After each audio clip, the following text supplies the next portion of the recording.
Por fin llegó el programa que estabas esperando. Hablando de mamá a mamá, con Gina Ibarra. El único programa que te ayuda a ser la mejor mamá del mundo. Todas las mamás están aquí. Hablando de mamá a mamá. Creo que todos y todas hemos escuchado historias de terror de niños que son abusados sexualmente. Y como papás, el pensar que a alguno de nuestros hijos le pueda suceder nos estremece la piel. El día de hoy vamos a hablar de abuso sexual. Y también estará con nosotros Tony Gallardo, Life Coach, y hablaremos de relaciones codependientes. Soy Gina Ibarra y es momento de que hablemos de mamá a mamá. Comenzamos. El primer regalo que le das a tu bebé es su nombre. Gloria, la que invoca a Dios, mujer independiente, responsable, autónoma y emprendedora. Roberto, el glorioso y famoso, es valiente y determinado. Su forma de ser es recta y honesta. María, excelsa o eminente, es reflexiva, impulsiva y curiosa. Ignacio, el que oye despierto, es simpático, abierto, sociable y activo. Karina, la muy amada, es sociable, creativa y femenina. Samuel, al que Dios oye, tiene personalidad fuerte, independiente, es tierno y emotivo. Muchísimas gracias por acompañarnos el día de hoy. Soy Gina Ibarra, saludo a todas las personas que nos ven y nos escuchan a través de Grupo Fórmula, aquí en la Ciudad de México, en toda la República Mexicana y en Estados Unidos, y por supuesto también en todo el mundo a través del Internet. Gracias por acompañarnos. Y bueno, el día de hoy vamos a tocar un tema que es importante, porque el prevenir es necesario para que los papás podamos cuidar y defender a nuestros hijos, y entre más pequeñitos pues son más vulnerables. El día de hoy hablaremos de abuso sexual con Rosario Alfaro, ella es directora de Guardianes, y también con Clara Hernández, ella es maestra, y platicaremos sobre ese tema que creo que es muy importante. Vendrán también algunos testigos a hablar sobre esta problemática tan grande que no solamente se da en México, sino en todo el mundo. Saludo a Rosario Alfaro, repito, directora de Guardianes. ¿Cómo estás, Muy Rosario? bien, Gina, muy agradecida de que nos invites a tu programa. La verdad es que este tema es un tema muy importante a tratar con las mamás, quienes deben de estar pues más al pendiente de lo que les ocurre a sus hijos. Y la intención de Guardianes pues siempre es prevenir el tema, ¿no? O sea, prevenir, porque el abuso sexual es algo que está muy cercano a las familias. Todo el mundo siempre piensa que es una cosa que pasa en lugares extraños, lejanos. En un callejón oscuro, en la noche, cuando en realidad pues el 80% de los casos pasa al interior de la familia, y generalmente es por una persona cercana al niño, que el niño tiene aprecio, que el niño tiene afecto, y entonces, con mayor razón, las personas en la familia tienen que saber cómo identificar a un posible agresor, cómo identificar los signos de abuso sexual en un niño, y sobre todo, qué información le deben de dar al niño antes de que esto pase, para evitar que ocurra. Bueno, también está aquí con nosotros Clara Hernández, ella es maestra. Clara, ¿cómo estás? Hola, bienvenida. ¿qué tal? Muy bien, muchas gracias por la invitación y darnos la oportunidad de compartir la experiencia que tenemos nosotros dentro de la escuela y lo que hacemos para prevenir, porque a veces queremos actuar cuando las cosas ya sucedieron y lo más importante es prevenir. Creo que eso es lo importante, la prevención, ese sería el punto. Y bueno, pues por supuesto, cuando ya sucedió, saber cómo tratar psicológicamente, emocionalmente y legalmente esta situación, que es importante. A ver, platícame un poquito de Guardianes. ¿De qué se encarga esta? ¿Es una fundación, una asociación? Es una asociación civil. Guardianes, Ajá. Mira, nosotros empezamos a nuestras actividades en 2001 y empezamos trabajando con adultos. Y nos dimos cuenta que muchas de las personas que nosotros, con las que nosotros trabajamos temas de desarrollo humano y cosas de terapia clínica, de psicología clínica, nos dimos cuenta que muchas personas que tenían problemas serios en su vida adulta, no solamente en el área sexual, sino en otras esferas de su vida, como depresión, ansiedad, problemas en la alimentación, anorexia, bulimia. Cuando nosotros revisábamos los casos, las personas decían que el origen había sido un abuso sexual en su infancia. Entonces, a partir del 2004 empezamos a decir, hay que hacer cursos para prevenir el abuso sexual infantil. Yo al principio, la verdad, pensaba que va a ser como nuestra tarea de los veranos, ¿no? O sea, los veranos nos vamos a dedicar a dar cursos de prevención de abuso sexual infantil y ya.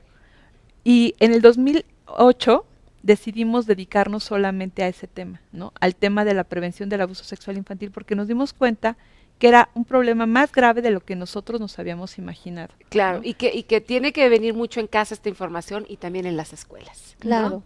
Y es ahí donde nosotros nos ponemos en contacto con guardianes. De hecho, yo conocí el programa como mamá, ¿Tú cómo? porque Ajá. le dieron la intervención a la escuela donde mi niña estaba, en el CENDI, en el Ajá. preescolar. Me gustó mucho cómo abordaron el tema, cómo lo trataron con los niños y cómo nos abordaron el tema nosotros como papás, y dije, yo quiero esto en la escuela donde yo trabajo. Claro, y te lo llevaste allá. Claro, me lo que pongo en hace- contacto con guardianes, me brindan la orientación, me dan toda la información y empezamos a trabajar en un proyecto en conjunto donde la intención no nada más es abordarlo con los niños y darles herramientas de cómo defenderse, de cómo detectar cuando alguien los está haciendo sentir mal, cuando alguien los hace sentir incómodos, de cuando ellos se sienten atacados o se sienten vulnerables, Ujú. pero también cómo darle herramientas a los padres de familia, A de cómo detectarlo. defender a sus niños, de cómo detectar si tu hijo está cambiando de conducta, si tu hijo no está siendo el mismo de antes, algo está pasando. Es una alerta y tienes que estar presente, pero también nosotros como maestros, si mi alumno no es el que era antes, no está participando como participaba antes, no se está desenvolviendo en la escuela como lo hacía anteriormente, son signos que nos deben de poner en alerta para que también trabajemos desde los 3 ámbitos, los niños, la familia y la escuela. Claro. A ver, platícame un poquito, Rosario, sobre qué edades son más vulnerables, porque debe haber estadísticas de los niños que sufren más ataques sexuales. ¿Quiénes son los depredadores más, más comunes? Y bueno, cómo detectarlo, por supuesto. Mira, no existen estadísticas tan exactas porque no tenemos una cultura de la denuncia. Ujú. Se cree que nada más 1 de cada 10 casos hace una denuncia. Bajísimo. Y sobre eso es de que tenemos encuestas. Nosotros en Guardianes hicimos una investigación hace 2 años en donde tomamos una muestra de los test que les hemos hecho a más de 100,000 niños, tomamos una muestra de 5,456 exámenes y nos dimos cuenta que los niños que eran más vulnerables eran, bueno, evidentemente las niñas más pequeñas, Ajá. entre los 4 y los 6 años de edad. Y fíjate que hubo un dato muy interesante. Nos salió que los niños varones de 8 años eran más vulnerables al abuso. Ok, niñas de 4 a 6 años. Ajá. Y varones, porque a veces decimos, ay, es niño, no le va a pasar nada, que se vaya de campamento, que se vaya a dormir a casa del amigo. Los niños también pueden ser víctimas de abuso sexual, esto es importante Sí, subrayarlo. Y Y a los 8 años es cuando más Sí. se presenta. encontramos que después los niños varones dejan de hablar del tema a los 9 años. Ujú. Pero fíjate, creemos que pasa lo siguiente. 1, las mamás cuidan más a las niñas mujeres Sí. que a los niños varones, como tú estás diciendo. Y 2, al niño cuando le pasa, porque generalmente el agresor es un varón, Ajá. entonces al niño le genera mucha más vergüenza que a una niña y habla menos del tema.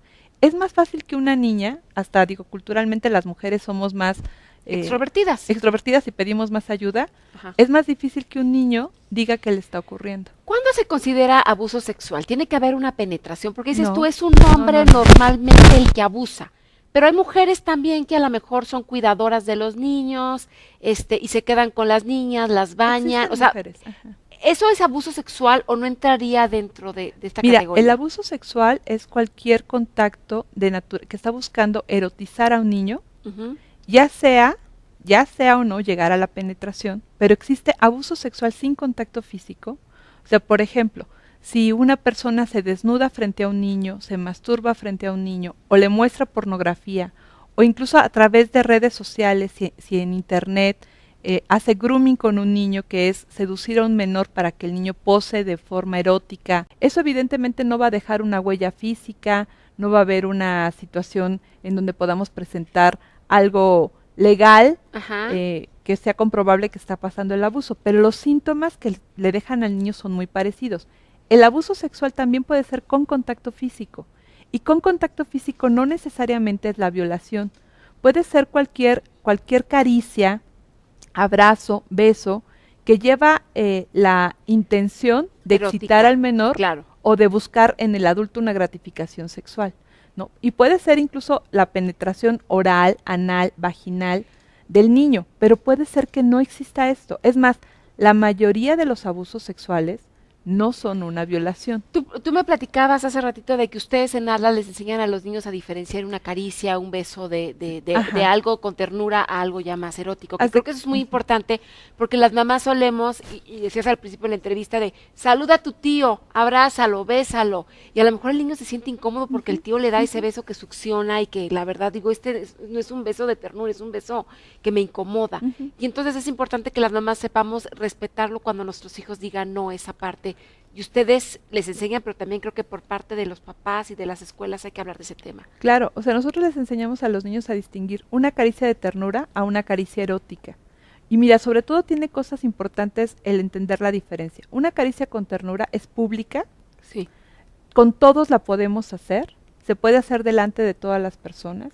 Y la caricia erótica generalmente se pide que esta caricia solo entre tú y yo, ¿sí? Es un secreto entre nosotros y no se lo puedes contar a nadie. Bueno, déjame ir a una pausa comercial y regresamos con un testigo para hablar sobre este tema. Hablamos del grooming, que también se da a través de las redes sociales, del internet.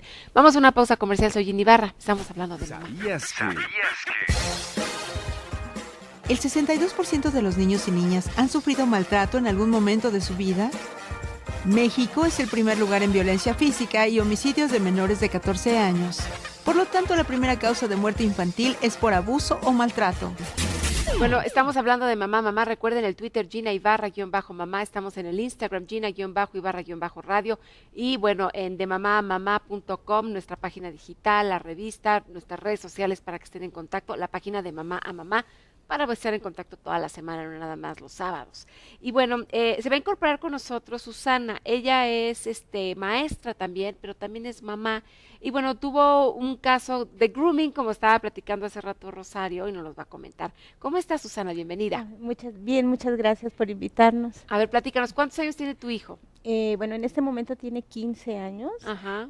pero él tuvo, le sucedió esto cuando iba a cumplir 13. Ajá. Y bueno, yo me di cuenta porque, él tiene horarios para jugar en sus videojuegos. Claro, en las consolas. Sí, ajá. y me di cuenta que no estaba fuera de sus horarios. Entonces le dije que qué pasaba, que apagara la televisión, y bueno, me salí. Cuando volví a regresar, él seguía jugando. Entonces me dijo que no podía dejar de hacerlo, que lo tenían amenazado, que si no seguía jugando, bueno, pues le iban a hackear su cuenta. Entonces, mi primer impulso fue quitarle la diadema, ver con quién estaba. La diadema es con sí, lo que los niños se comunican cuando están jugando en línea con otros niños o con otras personas, incluso pueden ser adultos que se hagan pasar por niños y están comunicándose a través de esta diadema para las personas que no. Sí, conozcan. efectivamente. Entonces, bueno, traté de hablar con la persona con la que estaba jugando y no se desconectó. Se desconectó. Obvio. Entonces, mi primer impulso fue que me dijera todo, qué era lo que le estaba diciendo, cuáles eran las amenazas. Bueno, ya su papá y yo hablamos con él y efectivamente, o sea, era amenaza tras amenaza. Primero fue que le iban a hackear la cuenta, después que él conocía a su mamá, a su papá, que les podían hacer algo. Y ya me empezó a decir que no solamente era en el día, que habían habido ocasiones en que le había pedido que a las 2 de la mañana se levantara y en ese momento se conectara para empezar a jugar. Y obviamente ustedes ni cuenta, porque a las 2 de la mañana estaban Él dormidos estaba en y él su en cuarto, su recámara. sí, está en su recámara. Y le ponía a hacer cosas, aparte de jugar, a hacer cosas. Él tiene actividades extras de la escuela. En ese entonces él estaba en el fútbol, Ajá. pero eran 2 días a la semana. Entonces, bueno, su papá y yo trabajamos. Entonces, sí son momentos en los que ellos están solos. Vulnerables. Sí, vulnerables. Pero bueno, esta persona no le pidió decir, quítate la ropa, o eso ya no, iba no, después. nunca. No, o sea, de hecho eso nunca pasó. Solamente era El la acoso. amenaza del acoso de los juegos, de que tuviera que jugar, que fueran ciertos juegos. Que me imagino que así se empieza, y al rato le va a decir, desnúdate porque si no mato a tu mamá o algo, y Bueno. empieza ahí a estar este abuso sexual del que platicabas. O sea, el maltrato y el abuso sexual van muy de la mano, ¿no? O sea, Ajá. es también como para que veamos cómo un niño es muy vulnerable en Internet. A veces los papás piensan que sus hijos están muy seguros porque están en su cuarto haciendo su tarea o revisando cualquier cosa en Internet, cuando en realidad pueden estar platicando con extraños que los hacen hacer cosas que los niños no desean, ¿no? Por ejemplo, en este caso es un caso de acoso, en donde un niño puede tener, o sea, aquí porque el niño le revela a su mamá lo que está pasando, pero si el niño está muy amenazado y no cuenta, pueden llegar a cosas mucho más graves.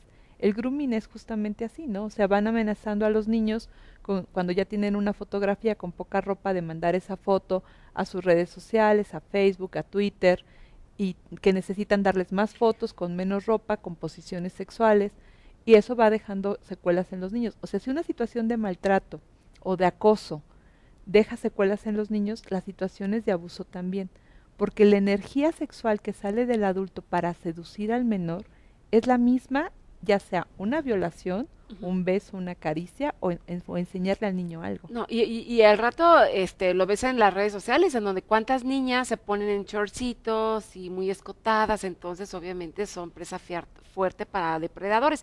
En la escuela, por ejemplo, tú como maestra, me imagino que de todo esto deben de hablar, a ver, las redes sociales, hay que saber qué subes, ¿no? Claro, de hecho también se les brinda orientación, tanto a padres como a niños, que para empezar, por ejemplo, yo que estoy en nivel primaria, los chicos no tendrían por qué tener una cuenta en redes sociales, porque no cubren la edad. Para que tú puedas tener acceso a una cuenta de Facebook, debes de tener mínimo 14 años. Un niño de primaria no tiene esa edad. No, pero ¿Qué se es lo que miente. hacen para accesar? Exactamente, mentir, ¿no? Y tenemos muchos papás que dicen, es que yo le autoricé que tuviera la cuenta de Facebook, pero entonces tú también le autorizaste que mintiera en la edad. Y entonces tú también estás promoviendo que él mienta y que él transgreda ciertas normas con tal de tener algo, ¿no? Y ya desde ahí estamos nosotros también tapando algunas actividades que a la larga, en lugar de beneficiarnos, nos van a perjudicar. Claro. Claro. Bueno, esto a través de las redes sociales. Creo que también es importante que tú como especialista, como directora de guardianes, nos des algunas herramientas a los papás, porque esta parte de te dejo de pijamada, te dejo de campamento, vete a dormir con tu padrino o que te cuide el vecino mientras yo no estoy trabajando, pueden poner en riesgo a nuestros hijos porque estos pederastas o depredadores no es gente que le veas con cara de maldad. No, claro, Normalmente no. son gente que se ve muy amable, muy linda. Platícanos sobre estas características. Bueno, un pederasta o un pedófilo, nosotros en Guardianes hacemos una división. Pedófilo es aquella persona que tiene fantasías con menores y que ve pornografía con menores, pero que nunca ha tocado a uno. Ajá. Y pederasta es aquel que ya ha tocado a un niño y se ha gratificado sexualmente con él, ¿no? Esa es una división que hacemos nosotros. ¿Cuáles las características de ambos, de pedófilos y pederastas?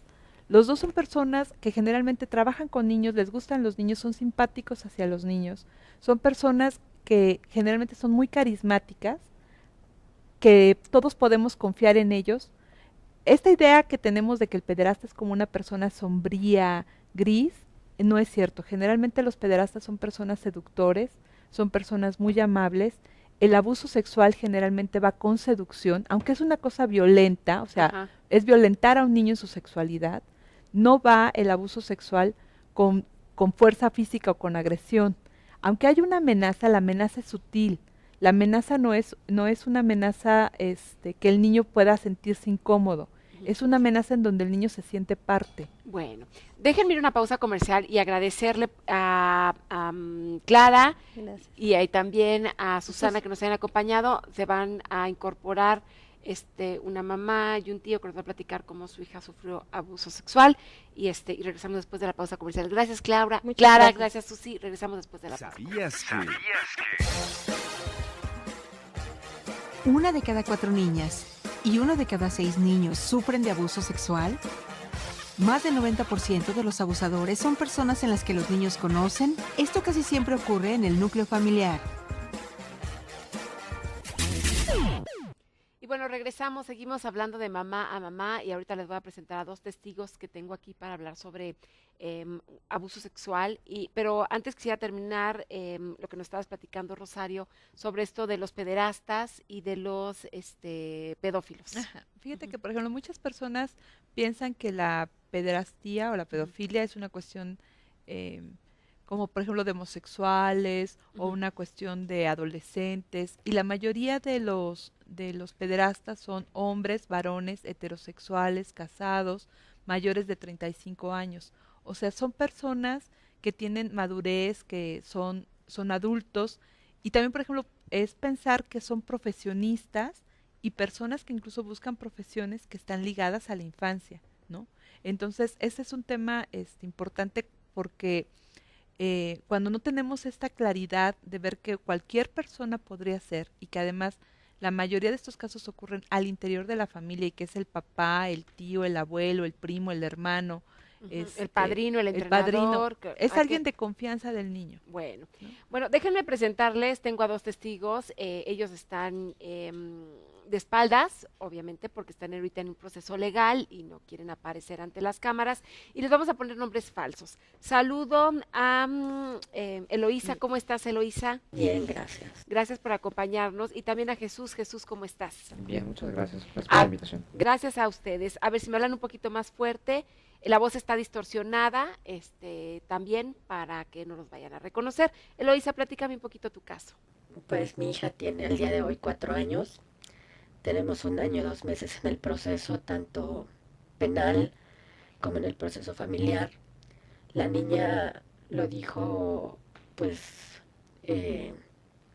a finales del 2015, ¿no? Anteriormente, pues, había presentado situaciones que le daban miedo a la oscuridad, que se intentaba montar en nuestro cuerpo mientras veíamos televisión, le daban miedo las sombras. Era muy tímida, se escondía atrás de mis piernas, no sostenía la mirada. Digo, pero yo preguntaba en la escuela, en la guardería, si era normal y me decían que era una niña, pues hija única, que la sobreprotegía, que era normal que se montara, que se estaba autoconociendo, que no me preocupara. Como fue pasando los meses, pues la niña en algún momento le comentó a mi mamá, jugando con una muñeca, la volteó boca abajo y le dice, a la muñeca le gusta jugar con su colita, hazlo, ese es su trabajo. Eso nos brincó muchísimo. Pues a partir de ahí empezamos a tener más cuidado con la niña, empezamos a observar más sus actitudes, hasta que a finales de diciembre del 2015 ella, viendo una película infantil, agarra mi mano y la pone en la colita de ella. Entonces yo le empiezo a preguntar quién juega así con ella, qué es lo que está pasando. Yo me pongo a llorar y ella pues me dice que su papá agarró su manita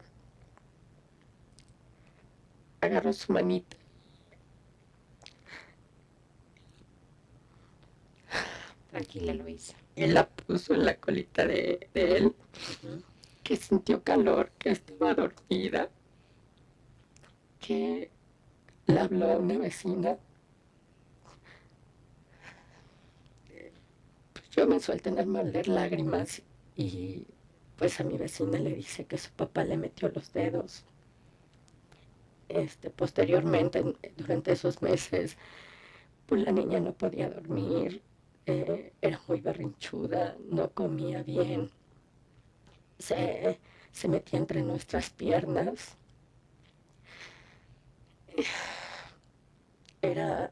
Se me accidentaba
Su forma de ser es recta y honesta.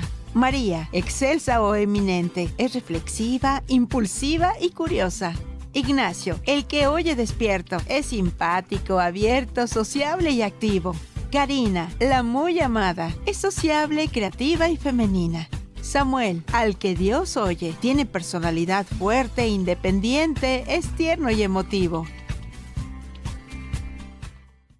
Muchísimas gracias por acompañarnos el día de hoy. Soy Ginny Barra, saludo a todas las personas que nos ven y nos escuchan a través de Grupo Fórmula, aquí en la Ciudad de México, en toda la República Mexicana y en Estados Unidos, y por supuesto también en todo el mundo a través del Internet. Gracias por acompañarnos. Y bueno, el día de hoy vamos a tocar un tema que es importante, porque el prevenir es necesario para que los papás podamos cuidar y defender a nuestros hijos, y entre más pequeñitos pues son más vulnerables. El día de hoy hablaremos de abuso sexual con Rosario Alfaro, ella es directora de Guardianes y también... Por fin llegó el programa que estabas esperando. Hablando de mamá a mamá, con Gina Ibarra. El único programa que te ayuda a ser la mejor mamá del mundo. Todas las mamás están aquí. Hablando de mamá a mamá. Creo que todos y todas hemos escuchado historias de terror de niños que son abusados sexualmente. Y como papás, el pensar que a alguno de nuestros hijos le pueda suceder nos estremece la piel. El día de hoy vamos a hablar de abuso sexual. Y también estará con nosotros Tony Gallardo, Life Coach, y hablaremos de relaciones codependientes. Soy Gina Ibarra y es momento de que hablemos de mamá a mamá. Comenzamos. El primer regalo que le das a tu bebé es su nombre. Gloria, la que invoca a Dios, mujer independiente, responsable, autónoma y emprendedora. Roberto, el glorioso y famoso, es valiente y determinado. Agresor, cómo identificar los signos de abuso sexual en un niño y sobre todo qué información le deben de dar al niño antes de que esto pase para evitar que ocurra. Bueno, también está aquí con nosotros Clara Hernández, ella es maestra. Clara, ¿cómo estás? Hola, bienvenida. ¿qué tal? Muy bien, muchas gracias por la invitación y darnos la oportunidad de compartir la experiencia que tenemos nosotros dentro de la escuela y lo que hacemos para prevenir, porque a veces queremos actuar cuando las cosas ya sucedieron y lo más importante es prevenir. Creo que eso es lo importante, la prevención, ese sería el punto. Y bueno, pues por supuesto, cuando ya sucedió, saber cómo tratar psicológicamente, emocionalmente y legalmente esta situación que es importante. A ver, platícame un poquito de Guardianes. ¿De qué se encarga esta? ¿Es una fundación, una asociación? Es una asociación civil. Guardianes, mira, nosotros empezamos a nuestras actividades en 2001 y empezamos trabajando con adultos. Y nos dimos cuenta que muchas de las personas que nosotros, con las que nosotros trabajamos temas de desarrollo humano y cosas de terapia clínica. Bien, con Clara Hernández, ella es maestra y platicaremos sobre ese tema que creo que es muy importante. Vendrán también algunos testigos a hablar sobre esta problemática tan grande que no solamente se da en México, sino en todo el mundo. Saludo a Rosario Alfaro, repito, directora de Guardianes. ¿Cómo estás, Muy Rosario? Bien, Gina, muy agradecida de que nos invites a tu programa. La verdad es que este tema es un tema muy importante a tratar con las mamás, quienes deben de estar pues más al pendiente de lo que les ocurre a sus hijos. Y la intención de Guardianes pues siempre es prevenir el tema, ¿no? O sea, prevenir, porque el abuso sexual es algo que está muy cercano a las familias. Todo el mundo siempre piensa que es una cosa que pasa en lugares extraños, lejanos. En un callejón. En un callejón oscuro, en la noche, cuando en realidad pues el 80% de los casos pasa al interior de la familia. Y generalmente es por una persona cercana al niño, que el niño tiene aprecio, que el niño tiene afecto, y entonces, con mayor razón, las personas en la familia tienen que saber cómo identificar a un posible de psicología clínica. Nos dimos cuenta que muchas personas que tenían problemas serios en su vida adulta, no solamente en el área sexual, sino en otras esferas de su vida, como depresión, ansiedad, problemas en la alimentación, anorexia, bulimia. Cuando nosotros revisábamos los casos, las personas decían que el origen había sido un abuso sexual en su infancia. Entonces, a partir del 2004 empezamos a decir, hay que hacer cursos para prevenir el abuso sexual infantil. Yo al principio, la verdad, pensaba que va a ser como nuestra tarea de los veranos, ¿no? O sea, los veranos nos vamos a dedicar a dar cursos de prevención de abuso sexual infantil y ya. Y en el 2008 decidimos dedicarnos solamente a ese tema, ¿no? Al tema de la prevención del abuso sexual infantil, porque nos dimos cuenta que era un problema más grave de lo que nosotros nos habíamos imaginado. Claro, ¿no? y que tiene que venir mucho en casa esta información y también en las escuelas. ¿no? Claro. Y es ahí donde